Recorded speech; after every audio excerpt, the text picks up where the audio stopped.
लाडक्या बहिणींना आता फटका बसणार आहे, कारण एकाच कुटुंबातील 2 पेक्षा जास्त महिन्यांचे लाभ बंद होतील. लाडक्या बहिणींनो, ही बातमी पाहिल्यानंतर मात्र अनेक लाडक्या बहिणींना झटका बसला आणि आता काय होणार याचा प्रश्न पडला. मात्र या सगळ्या प्रश्नाचे उत्तर मी तुमच्यासाठी घेऊन आलो आणि घाबरायची बिलकुलही गरज नाही. सुरुवातीला सांगतो यातून मार्ग कसा निघतो, काय मार्ग आहे, ह्या सगळ्या प्रश्नाचे उत्तर मी आज देणार आहे. मात्र अजूनही तुम्ही व्हिडिओला लाईक केलं नसेल तर लाईक करा, चॅनलला सबस्क्राईब करा, कारण आपलं चॅनल फक्त लाडक्या बहिणींसाठी तयार केलेलं आहे आणि यावर लाडक्या बहिणींचे महत्त्वाचे मुद्दे टाकतो. तर लाडक्या बहिणींनो, ही बातमी पाहिली आणि ही बातमी पाहिल्यानंतर मात्र बऱ्याच लाडक्या बहिणींना झटका बसला की नेमका हा प्रकार काय चालू झाला. आता 2 पेक्षा जास्त संख्या इतके दिवस भेटत होती, मग आता एकदम असं काय झालं की मला पैसे भेटणं बंद झालं आणि मग आता ह्यानंतर कोणाकोणाला पैसे भेटणार. एकाच घरात जर 2 असले तर मला भेटणार आहे का माझ्या आईला भेटणार आहे किंवा माझ्या दुसऱ्या बहिणीला भेटणार आहे. मग ही पात्रता कशी ठरवली जाणार, आता ह्या प्रश्नाचं उत्तर मी तुम्हाला देणार आहे. आता बघा लाडक्या बहिणींनो, सुरुवात करूया व्हिडिओला. पहिला मुद्दा आहे तो आपला लाडक्या बहिणींना झटका. लाभार्थी मर्यादा. ज्या कुटुंबामध्ये 2 पेक्षा जास्त महिला मदत मिळत आहे त्यांना लाभ मात्र थांबवला जातील. आता बघा, हा जो त्यांनी जो नवीन हे काढला, हा नवीन नसून हा जुनाच आहे. तुम्हाला आठवत असेल, सुरुवातीला लाडकी बहीण ज्यावेळेस सुरुवात झाली त्यावेळेस या गोष्टीला त्यांनी सुरुवातीला सांगितलं होतं की 2 पेक्षा जास्त महिलांना मात्र लाभ भेटणार नाही. माझं याचं उत्तर कसं आहे, एकाच घरात मी आजपर्यंत पाहिलेल्या 4-4 महिलांना सुद्धा लाभ भेटलाय, 5-5 लोकांना पण लाभ भेटलाय. मग मात्र आता असं काय म्हटलं जातं. आता या सगळ्या प्रश्नाचं उत्तर आपल्याला जाणून घ्यायचं आहे. पहिले तर बघा किती टाईप मध्ये या गोष्टी चालतात.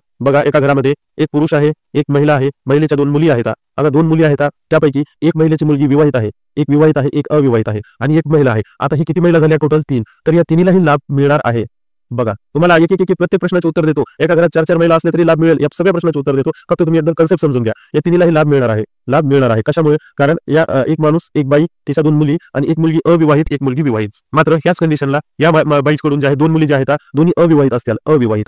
अविवाहित म्हणजे त्यांचा विवाह झालेला नसेल, त्या दोन्ही कन्याचा विवाह झालेला नसेल, विवाह नसेल. मात्र आता एक स्त्री सुद्धा आली त्यामध्ये आणि 2 मुली सुद्धा आल्या. मात्र एका कुटुंबात किती झाले, 3. काही सुरुवातीला तर तिन्ही दिलेले होते, मात्र आता ह्या तिन्हीपैकी कोणत्याही 2ला लाभ भेटणार. मग कसा भेटेल तीही तुम्हाला सांगतो.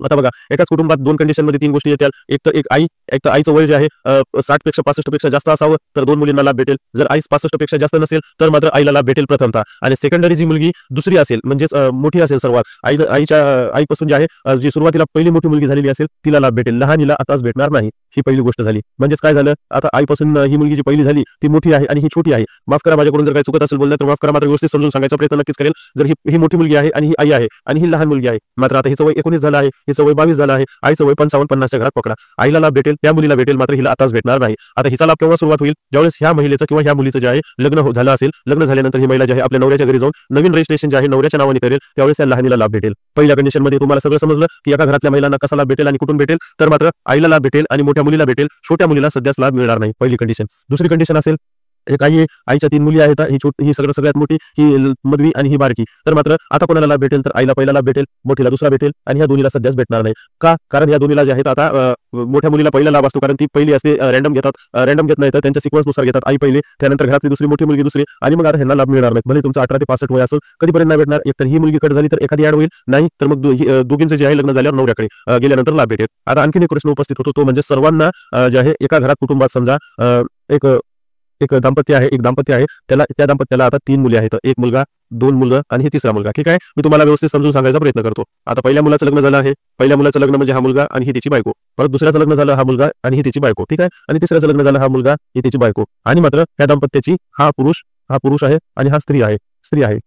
ठीक आहे, तर मग आता ह्या स्त्रीला लाभ भेटेल.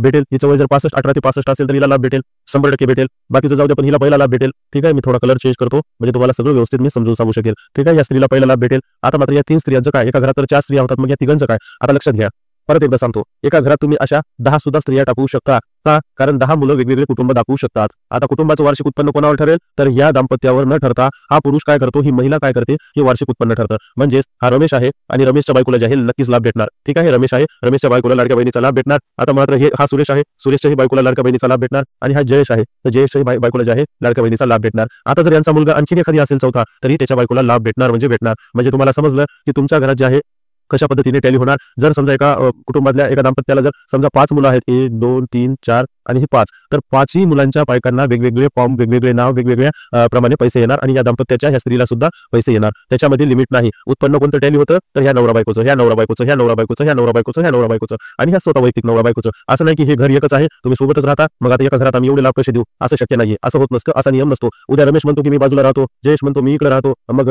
सुरेश म्हणतो की मी माझा परिवार वेगळा आहे, माझी लेकरं वेगळी, माझी फॅमिली वेगळी. तर अशामुळे त्याच्यामुळे घाबरायची या लोकांना गरज नाहीये. तुम्ही एका कुटुंबात भले राहत असाल, तुम्ही 10 जण जरी भाऊ असताल आणि 10 जणांच्या बायका असतील, तरी बिलकुलही त्या 10 जणीला लाभ भेटतात, त्याच्याबद्दल चिंता नाही. मात्र प्रॉब्लेम कुठे येतो, प्रॉब्लेम इथे येतो की एका कुटुंबातल्या 3 मुली आहेत, तिन्ही मुली अविवाहित आहेत. तर त्या तिन्ही मुलीमध्ये जे आहे 2 कंडिशन होतात. एक तर त्या महिलाला म्हणजेच आईला पहिला लाभ मिळतो, दुसरं मोठ्या मुलीला लाभ, आणि यानंतर मात्र ह्या 2 मुली, ही मोठी मुलगी कटली की ही येणार आणि ही कटली की मग त्याच्यानंतर येणार. पण या कंडिशनमध्ये आणखी एक गोष्ट होऊ शकते, ती म्हणजे ही मोठ्या मुलीनं जर फॉर्म भरला नाही तर मात्र मधवीला लाभ भेटणार आईसोबत, आणि जर मोठीनं मधवीनं फॉर्म भरला नाही तर मात्र बारकीला भेटणार. तर ह्या गोष्टी तुम्हाला मी स्पष्ट सांगितल्या, समजून सांगितल्या, तुम्हाला कळाल्या असतील. म्हणून कालच्या बातमीचा जेवढा इम्पॅक्ट तुम्हाला घाबरायची गरज नाहीये तुम्हाला बिलकुल. आणि ज्या महिलांना आजपर्यंत खात्यात पैसे आले त्यांनी तर घाबरूच नका, कारण ह्या बातम्या चलत राहतात.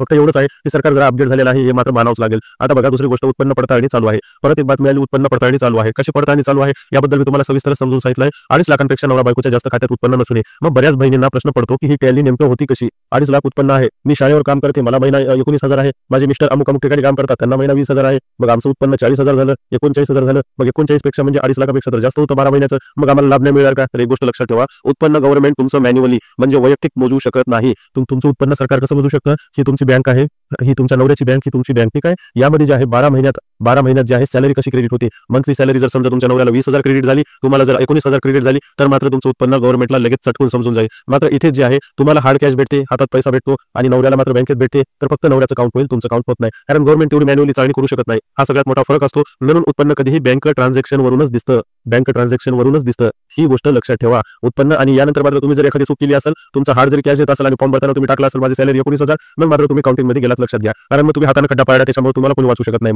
मग दोघांचं उत्पन्न ग्राह्य धरतात. आता मात्र तिसरा मुद्दा, पडताळणी नंतर अनेक अर्ज नामंजूर होण्याची शक्यता. ही शक्यता आहे, हे होणारच आहे. पडताळणी चालू आहे. व्हिडिओ मोठा तर होत नाही, व्हिडिओ मोठा होईल, मी तुम्हाला थोडक्यात सांगेल. पडताळीनंतर अनेक अर्ज जे आहे बाद होणार आहेत. अनेक म्हणजे काय, जर समजा 2.5 कोटी लाडक्या बहिणी आहेत तर जवळपास 30 ते 40 लाख अर्ज बाद होणार, 100% होणार, कारण त्यातल्या त्रुट्यामध्ये जे आहे सुरुवातीला फॉर्म मध्ये सरकारने पैसे दिले, मात्र आता त्याच्यातल्या त्रुट्या ज्यावेळेस काढा, आणि हे काही नवीन नियम लावले नाही सरकारने, जे 8 नियम पहिले घालून दिलेले होते तेच 8 नियम परत एकदा सुरू केले. त्यानंतर त्यांना कळालं की आपण इतके दिवस तर फुकटच पैसे देतो, या नियमामध्ये तर लाडक्या बहीण बसतच नाही, त्यांच्यासाठीच भीती आहे. मात्र ज्या नियमामध्ये बसतात त्यांच्यासाठी भीती नाही. लाडक्या बहिणींना व्हिडिओ मोठा होतो, पुढच्या एपिसोडमध्ये भेटूया, नवीन अपडेटमध्ये भेटूया. घाबरायची गरज नाही, टेन्शन घ्यायची गरज नाही, सविस्तर समजून सांगितलं. व्हिडिओला लाईक, चॅनलला सबस्क्राईब करायला नक्की सबस्क्राईब करा.